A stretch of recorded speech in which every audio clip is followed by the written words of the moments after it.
Hi, Timothy Unkert here, and in this video, I'm going to demonstrate reversing an array in C++. So let's get started. Okay, the first thing I'm going to do is include my header file iostream here, and I'm also going to include another header file called vector. And the reason I'm doing that is because we're going to use something called a vector in this program.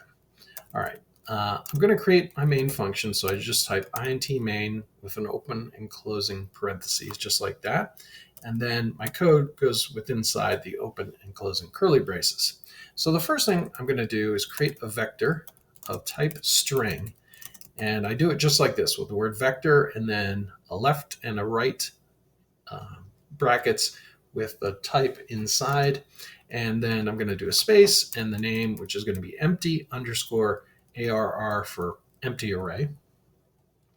I'm also going to create a string or an array of type string that I'm going to call letter underscore ARR. And that's going to be 5 items long. And within that, we're going to have the letters A, B, C, D, and E. Okay. And we'll close out the curly braces there and put a semicolon. Okay. So now to reverse this, we'll create a for loop, and I'll declare and initialize an index for my for loop called I, and I'll set that equal to 0 initially, and we'll run it as long as I is less than 5. Each time through the loop, we'll increment I by 1. Okay.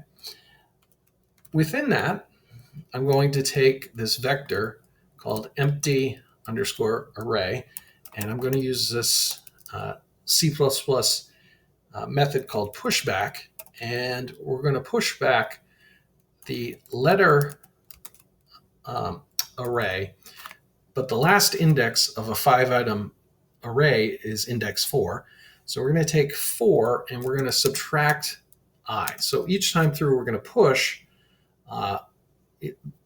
one from the end, well, the end one minus whatever I is. So when I is 0, we're going to push into the end one. The next time through, when I is 1, we're going to push in the second to last one, so on and so forth. Okay.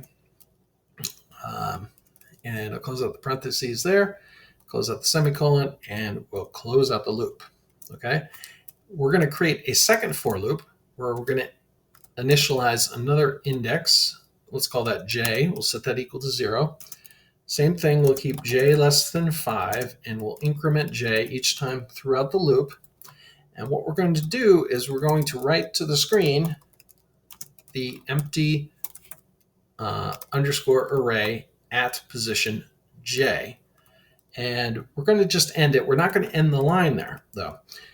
After that, we're going to write just basically no characters here, and then just end the line. So we'll just do that to end the line. Okay. At the end of this main function, we will return 0, and we'll close out our main function, save our file, and let's open up our terminal, and let's compile this. So I'm going to type G++ and then the name of the file, which is a reverse underscore array.c++ with a -o for output. And let's call this reverse underscore array without the .c++ at the end. And we'll hit enter, and we've hit an issue. And the issue is that I didn't specify that I was using the standard namespace. So I'm going to type using namespace std, and that should solve the problem. Okay, so let's reopen this. Okay, let's recompile. Everything went well that time. So I forgot to do that. You should do that. And then we're going to run it with reverse array. And you'll see it prints out EDCBA. So we've reversed the array in C++. I hope you found this video helpful and informative. And if you did, could you please give it a like, as it really helps get out to more people. I want to thank you for watching, and I hope to see you in the next one.